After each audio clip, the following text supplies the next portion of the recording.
हत्ती दमून दमून थकल्यानंतर हत्तीच्या येसाजी कंकच्या लक्षात आलं की हत्तीला पाठीमागं वळता येत नाही आणि येसाजी कंकनं हत्तीच्या बाजूने गेले आणि त्याने पाठीमागे येऊन उभा राहिले. हत्ती समोर शांत झाला, 10-15 मिनिटं शांत झाला आणि हत्तीच्या पाठीमागं शिफ्टीच्या पाठीमागे येसाजी कंक हातामध्ये तलवार घेऊन उभा राहिले. सगळं वातावरण शांत झालं. हत्तीला पाठीमागे फिरता येईना, कारण हत्तीला पाठीमागे फिरता येत नाही.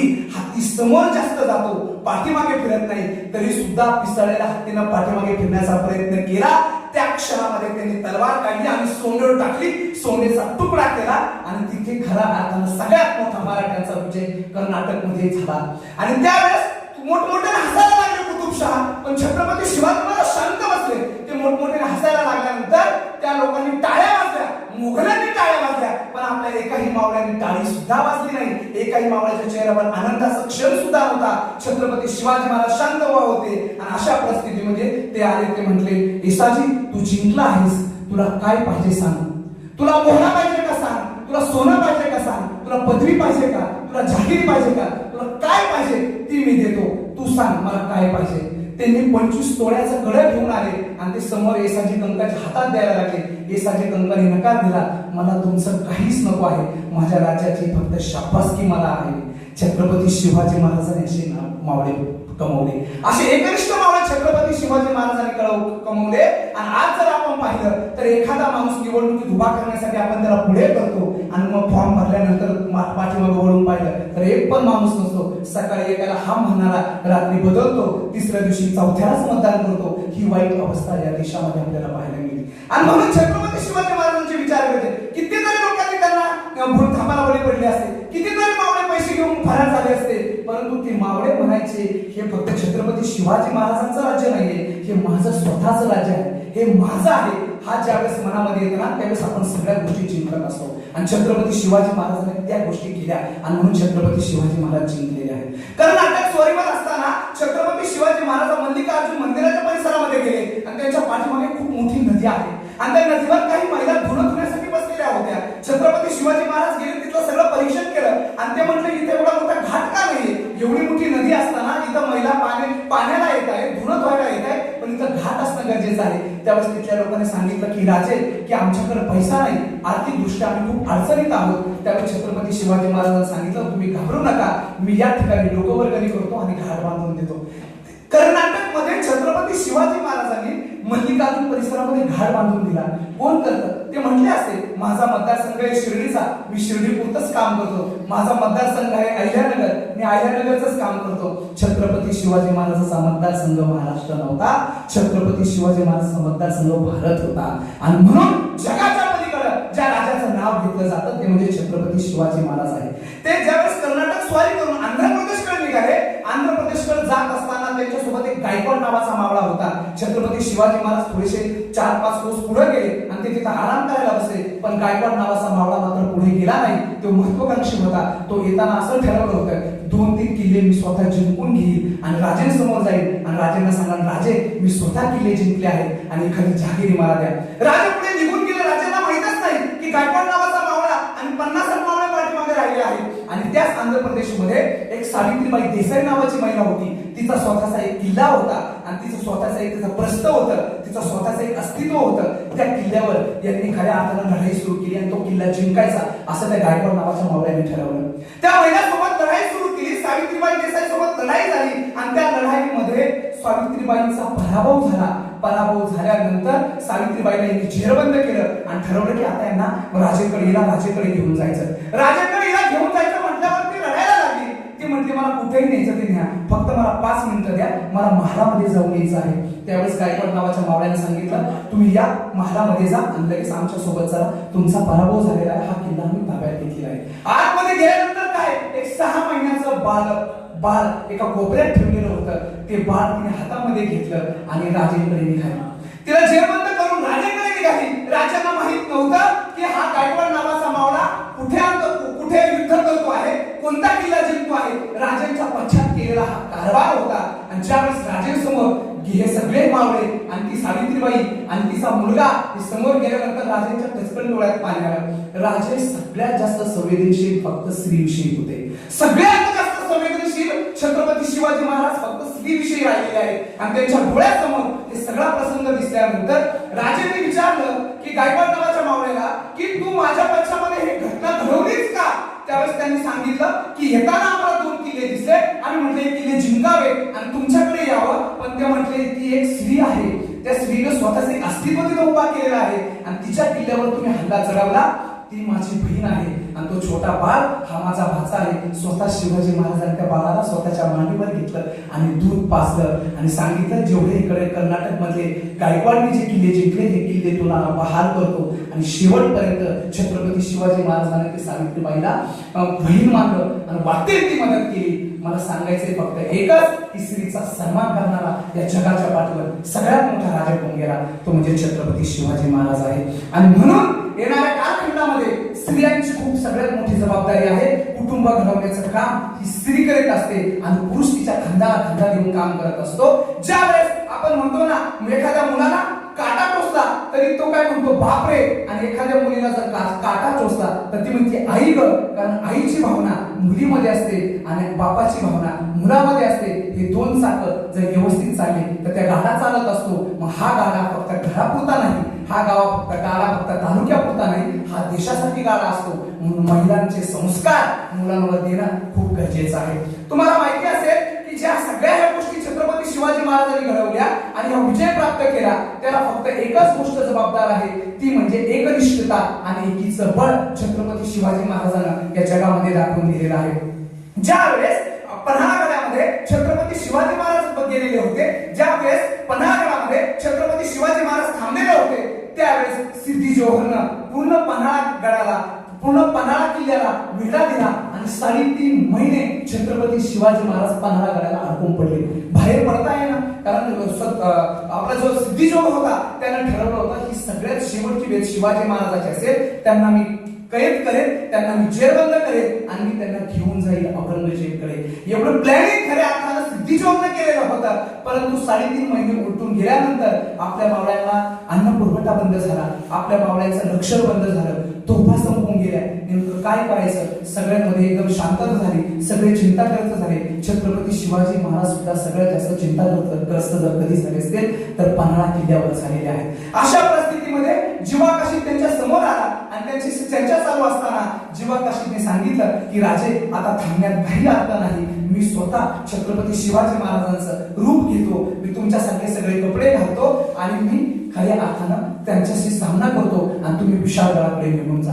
सगळं ठरलं. एक पालखी विशाळगडाच्या दिशेने निघाली आणि एक पालखी डाव्या बाजूनं जिथं आपला जो सिद्धी जोहर आहे त्या बाजूने निघाली. आणि मित्र हो, ज्या वेळेस शिवा काशीदला पकडलं त्यावेळेस फजल खान म्हणजे अफजल खानचा मुलगा तिथे होता आणि ज्या वेळेस अफजल खानासोबत छत्रपती शिवाजी महाराजांना केलेला होता त्यावेळेस भंडानं इथं त्यांना तलवारीचा वार केला होता आणि तो मोठी खून छत्रपती शिवाजी महाराजांना होती आणि ही खून पाहिली होती फजल खाननं. आणि फजल खानना शिवाजी महाराजांचा खुनीवरच खऱ्या अर्थानं लक्षात आलं की छत्रपती शिवाजी महाराज आहेत. त्यावेळेस शिवा काशीदला पकडलं, त्यावेळेस त्यांची झटापट चालू झाली आणि त्यावेळेस त्यांनी सिद्धी जोहरला सांगितलं की घात झाला, हे शिवाजी नाही, हा दुसराच व्यक्ती आहे.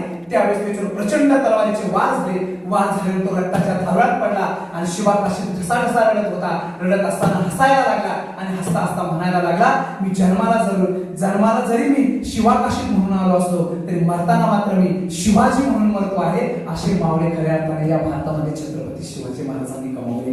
हेच घटना घडल्यानंतर पुन्हा छत्रपती शिवाजी महाराजांमागं मोगल लागले. परंतु तुम्हाला माहिती असेल पांढरी पाणी आणि विशाळगड यांच्यामध्ये जे अंतर आहे ते 55 किलोमीटरचं आहे आणि तिथून पुढे परत 11 किलोमीटर पावनखिंड आहे. आणि मग त्या पांढरी पाणीपाशी छत्रपती शिवाजी महाराजांनी 30 मावळे ठेवले की जेणेकरून त्यांचं मुघलांचं सैन्य 2000 आलेलं आहे.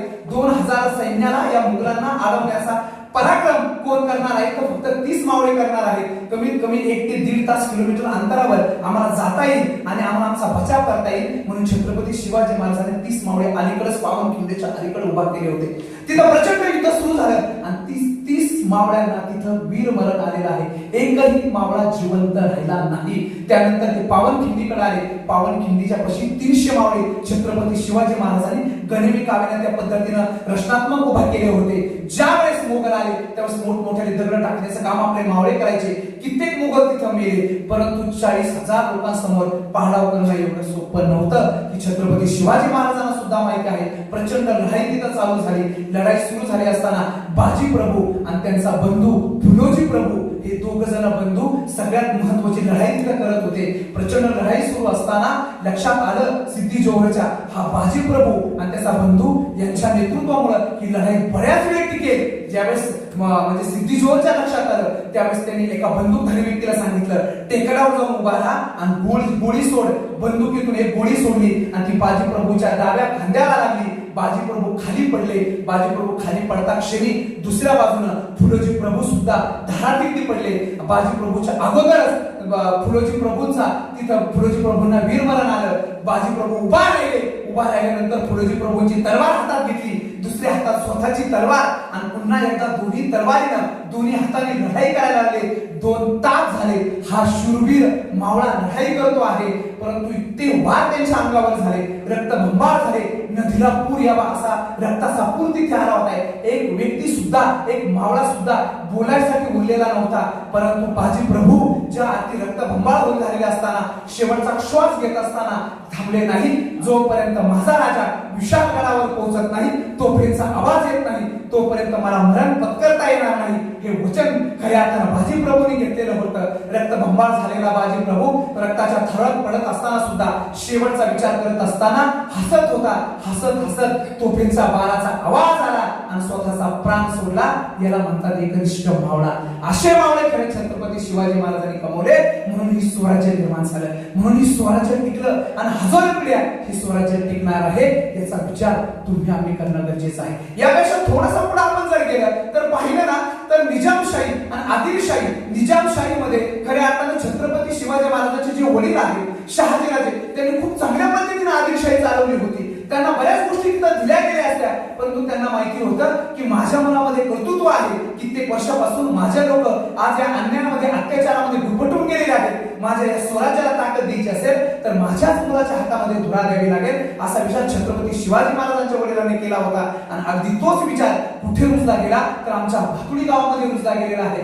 शहाजीराजे आणि शरीफजी राजे हे भाऊ होते आणि या दोन्ही भाऊंनी तिथं मुघलांच्या विरोधात प्रचंड मोठी लढाई केली. लढाई केल्यानंतर तिथं मुघलांचं एवढं सैन्य असताना आदिलशाहीचं एवढं सैन्य असताना यांना लढणं शक्य नव्हतं आणि म्हणून त्यांनी निजामशाही कालखंडामध्ये असताना एक मोठं धरण फोडून दिलं आणि रात्रीमध्ये जे झोपलेले मुघल होते ते बऱ्यापैकी 70% वाहून गेले. जे 30% मुघल राहिले त्यांच्यासोबत युद्ध करावं लागलं आणि युद्ध करत असताना शरीफजी राजे भोसलेला तिथं वीरमरण आलं. तिथं वीरमरण आल्यानंतर खऱ्या अर्थानं ती लढाई शहाजीराजेंनी जिंकली. म्हणजे शरीफजी राजेंना वीरमरण आलं पण लढाई जिंकली शहाजीराजेंनी जिंकली. शहाजीराजांचा भोगवा झाला. विजापूर पर्यंत त्यांची बातमी गेली. दिल्लीपर्यंत बातमी गेली. मराठ्यांचा दबदबा तिथून पुढे निर्माण झाला. त्यांच्या लक्षात आलं, आदिलशाहीच्या लक्षात आलं, मुघलशाहीच्या लक्षात आलं, कुतुबशाहीच्या लक्षात आलं की मराठे एवढे सोपे नाहीत आणि मराठा साम्राज्य निर्माण करण्याची ताकद शहाजीराजांमध्ये आहे. हे सगळ्यांच्या लक्षात आल्यानंतर शहाजीराजांनी स्वतःचा मनसुबा तयार करण्याचं काम केलं. स्वतःचं अस्तित्व निर्माण करण्याचं काम केलं आणि त्यानंतर त्यांनी छत्रपती शिवाजी महाराजांकडे हे सगळ्या गोष्टी दिल्या. छत्रपती शिवाजी महाराज त्याच पद्धतीनं पेलवल्या. पुढे नेमकं काय झालं? छत्रपती शिवाजी महाराजांनी धर्मवीर संभाजीराजांकडे नेतृत्व दिलं पण संभाजी महाराजांना स्वतःच्या घरच्यांनी संपवलं. मुळात मुद्दा असा असतो आपले घरचे आपल्या सोबत पाहिजे. तुम्ही एखाद्या गोष्टीचा मोठा विकास करत असेल तुमच्या पाठीमागे कोणी नसेल तर तुमचा पराभव होऊ शकतो. संभाजी महाराजांनी सुद्धा खूप काही स्वराज्यासाठी केलं. सगळ्या लढाया संभाजी महाराजांनी जिंकल्या. एक सुद्धा लढाई संभाजी महाराज हरले नाही. परंतु आयुष्यातली घरातली लढाई मात्र संभाजी महाराजांना हरावी लागली आणि म्हणून स्वतःला सुद्धा त्यांना मरण पत्करावं लागलं. कधीच कोणाच्या समोर मरण पत्करू शकणार नाही असं प्रत्येक भारतातल्या प्रत्येक व्यक्तीला त्या कालखंडामध्ये वाटायचं. परंतु संभाजी महाराजांना औरंगजेब समोर जावं लागलं. शेवटपर्यंत त्यांनी मरण पत्करलंच नाही. मी माझ्या धर्मासाठी लढतो आहे असं ठामपणे त्यांनी सांगितलं आणि तोच धर्म टिकवण्याचं काम तुमचं आमचं आहे. मला असं वाटतं तुम्ही टिकवता. मुळात कोणतीही जात कोणताही धर्म याचा विचार न करता आपण सगळे एकाच धर्माचे आहेत अशा गुणगोविंदानं आपण राहिलं पाहिजे. म्हणतात ना राम रहीम वाद नको आधी एकमेकांची मने सांगा. मनात मंदिर आणि काळजात मस्जिद बांधा. गणपतीत वाजावे ढोल आणि मोहरम मध्ये ताशा. तुमच्या आमच्या हृदयात पाजरावी फक्त माणुसकीची भाषा. माणुसकीची भाषा जिवंत ठेवण्याचं काम कित्येक वर्षापासून छत्रपती शिवाजी महाराजांनी केलेलं आहे आणि तीच माणुसकीची भाषा टिकवण्याचं काम आपण या सगळ्या शाळेतल्या महाविद्यालयातल्या विद्यार्थ्यांनी करावं अशी अपेक्षा व्यक्त करतो. या ठिकाणी मला सरांनी बोलवण्याची संधी दिली, शेळके सरांनी मला आमंत्रित केलं आणि सगळ्यांनी माझा अर्धा पाऊण तास माझं व्याख्यान ऐकून घेतलं, त्याबद्दल मी सगळ्यांचा ऋणी आहे. विशेष म्हणजे मला महाविद्यालय सर तुमचं खूप छान वाटलं, खूप स्वच्छ आहे, खूप शिस्तप्रिय आहे, खरोखरच खूप आनंद वाटतो. अशा महाविद्यालयामध्ये जर आल्यानंतर एवढी शिस्तप्रिय मुलं आणि मुली खूप चांगलं वाटतं. आम्ही खूप मोठमोठ्या महाविद्यालयामध्ये जातो पण एवढा गडबड, एवढी गोंधळ, आम्ही काय बोलतोय समोरच्याला कळत नाही, समोरचे काय म्हणतात हे आम्हालाही कळत नाही असं होतं. परंतु तुमचं महाविद्यालय खूप चांगलं आहे. अशा महाविद्यालयामध्ये तुम्हाला शिक्षण घेता येते. खरंच हे तुमच्या आयुष्यातले आनंदाचे क्षण आहेत. हे आनंदाचे क्षण तुम्ही सोनेरी क्षण करा. एवढे चांगले शिक्षक, एवढे चांगले प्राध्यापक, एवढे प्राचार्य तुम्हाला भेटले आहेत, त्यांचा पुरेपूर उपयोग करून घ्या आणि आयुष्यामध्ये त्याचा खूप चांगला फायदा करा एवढीच अपेक्षा व्यक्त करतो. शेवटी जाताना एकच सांगतो, प्रत्येक वादळ पेलवीन मी, माझ्यात आत्मविश्वास आहे. प्रत्येक वादळ पेलवीन मी, माझ्यात आत्मविश्वास आहे. पायाखाली जमीन आणि पाठीशी आकाश आहे. आजही जमिनी पाय रोवून सह्याद्रीसारखा ताट आहे आणि जाऊन सांगा त्या डोंगरांना तुमचे पुन्हा एकदा छत्रपती शिवरायांशी नात आहे. ही जिद्द, ही महत्वाकांक्षा तुमच्या आमच्या रक्तात भिनू द्या. शिवरायांचे विचार पुन्हा एकदा तुमच्या रक्तात पेरूया एवढीच अपेक्षा व्यक्त करतो. प्रत्येकाला एकच सांगतो, शिवजयंतीच्या निमित्त एकच गोष्ट घेऊन जा. आज तुम्ही घरी गेल्यानंतर छत्रपती शिवाजी महाराजांचा एक पान तरी वाचा. खऱ्या अर्थानं ती छत्रपती शिवाजी महाराजांना दिलेली आदरांजली असेल अशी अपेक्षा व्यक्त करतो. थांबतो. जय हिंद, जय महाराष्ट्र.